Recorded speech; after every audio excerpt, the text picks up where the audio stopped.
Good morning. Happy Mindful Monday. I thought I'd do something different today and take you on a little garden tour, show you what's going on in the garden, show you the new additions to the Olive Garden Learning Center, where I'm going to be filming lessons for teachers to use in the classrooms with students to hopefully inspire school gardens all around the country. So let's take a quick tour.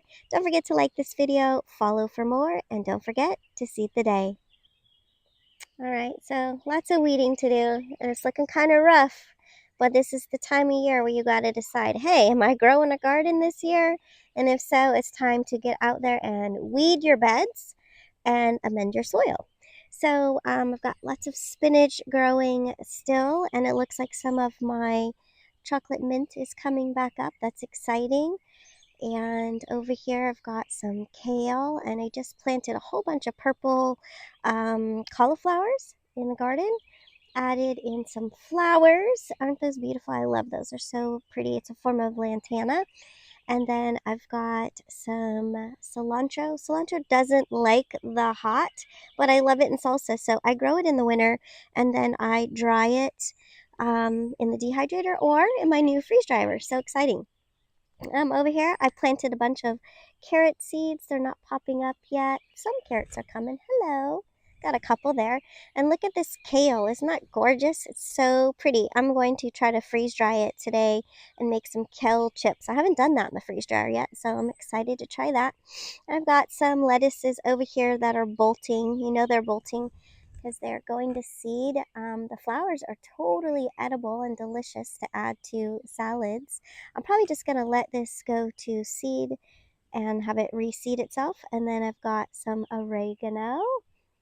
My raspberries coming back. It's looking great. And then in here I planted a whole bunch of beets, which are popping up by seed. And then I went ahead and started some direct seeding of some squash in the garden. This is Long Island cheese. You know I love to grow that pumpkin slash squash. Some beautiful spinach. This is called Space Saver spinach. And I think my lemongrass is toast. So I need to start some seeds to make some new ones. And then over here in this bed, I planted a whole bunch of, let's see, what is it? Nant carrots. So I'm going to have to thin those out. But what a great germination rate. I'm excited. And planted a little delicata. I like to grow squash in the corners of the bed so then they can spill out into the walkways. It's so pretty and dramatic. I've got some garlic here. This is music garlic from Burpee.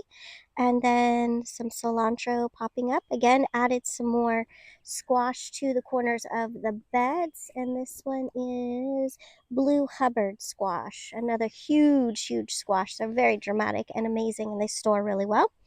More cilantro. Like I said, I really like to grow it in the winter and store it for salsas in the summer. And then look, my lemon balm is coming back. I'm so excited. And then my more spinach here, more garlic, some tulips. I got those from Burpee. They look so cute. They're going to be flowering soon. And then over here in this bed, it looks like some little animal got in here. Probably a cat. I've got some radishes, and I planted some broccoli, and then these are some onions in the front.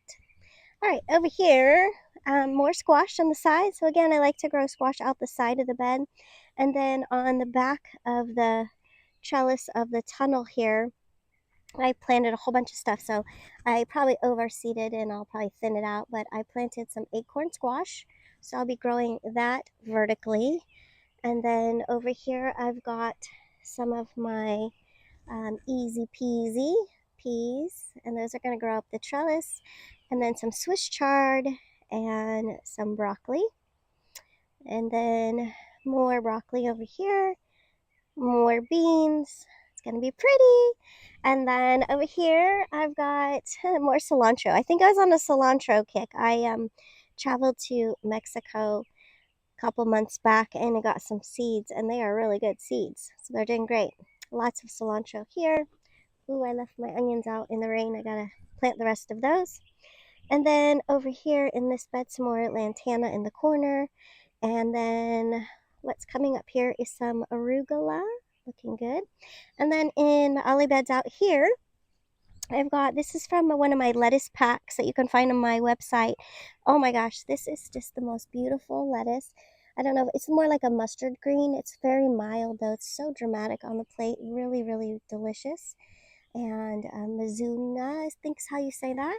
And then over here is another bed that I planted with my lettuce pack that you can find again at KimberlyTreehouseGarden.com. Everything's looking beautiful. And then over here, these were my sunchokes, and I was really worried because I left them in the ground, a lot of them. And somebody said, you should have pulled those because if they freeze, they won't come up. But it looks like they survive. So I should have a whole bed of sunchokes. And this is my asparagus bed, some tall ones. I harvested a whole bunch of them. So I have 2 beds full of asparagus, and then I companion plant them with strawberries. And the key is to fertilize these. So I fertilize them early spring, and then after the summer harvest is done in the summer, I give it a really good feed. So you can see some are, newer and stringy, and some are thicker than others. So some were planted by seed and some were planted by crowns. So the ones I posted the other day, those were crowns, and so they get thicker and bigger much faster. So all right, so then we've got that. These are some flowers that popped up here. Beautiful. Some parsley.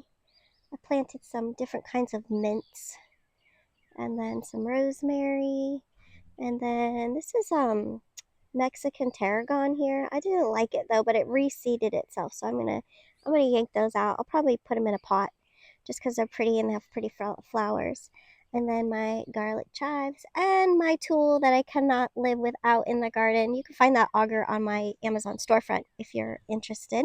And then I started some tomatoes, only a few because I'm not really sure of the weather yet.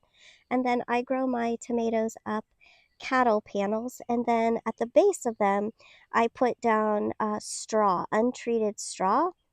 I also put it in the walkways. This helps reduce the amount of weeds, as well as helps keep the moisture in there so I'm not having to water as much. So I've got some early girl tomatoes planted. Let's check out the new additions that are in production still in the new Ollie Learning Center. All right, so this is part of the new center here. A lot of you asked me, what did you put down on the ground? This is a silo tarp, and I got it from Haas. I think it's HASS. I'll post a link in there. And it's really good at getting the weeds to stay at bay. Usually people put them down and then kill an area and then till it up or lasagna layer it and then plant, but I'm just using it as a weed barrier. So I have some new additions. They're huge, these rectangle beds. And I have one in sage green and gray and cream and blue. And then I've got arches that are going to make a dramatic walkway. So these are new additions to the garden. And then using some reclaimed wood, I made some boxes that have my potatoes. So if you watched my videos recently, I did a couple different ways, the dig method and the no dig method, and the straw method and the no straw method. So hopefully I'm going to have a lot of potatoes growing this year. So that's exciting. And let's head back to the next spot. All right, it's super rough out here, so bear with me, but I get overwhelmed and I'm like, oh, it's just so many weeds and it's just a disaster and I don't know what I'm doing. But I just do a section of the garden every couple days and just focus on that and try to get that organized. But I want to show you my new beds. Oh my gosh, they're amazing. You can find these on my website too. I've got cobalt blue and cream and gray and sage. And these suckers are huge. They're super tall. I mean, they're really tall. They come up past my waist, but then I'm a shorty, but they're really tall. I haven't planted them yet. I'm going to put a lot of logs and debris and leaves and cardboard because filling this thing full of dirt the whole way would be like outrageously expensive. So stay tuned for a video on that, on how I fill my beds to make it economical. All right, I gotta straighten out my tarp here. It got all windy and it got blown around. But so new additions, cute little circular beds. I love these. You know me, I love the blue. I'm trying to showcase all the colors in the garden, but I like the blue a lot. So this is a new one, and then this is the infinity bed, so it can go in an L, a U, or that big rectangle I just showed you with the arches. So a lot of possibilities with this one. Got some radishes growing in here. And you notice all this soil is really, really good soil.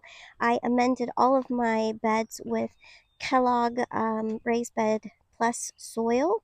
Got lots of seeds popping up. I am trying to direct sow a lot more in the garden and not as much in the greenhouse. So mostly the greenhouse is eggplants and peppers and a couple of other things, but I'm really trying to direct sow everything, and it's looking so great. Things are popping up. So let me show you the soil that I'm talking about really quick.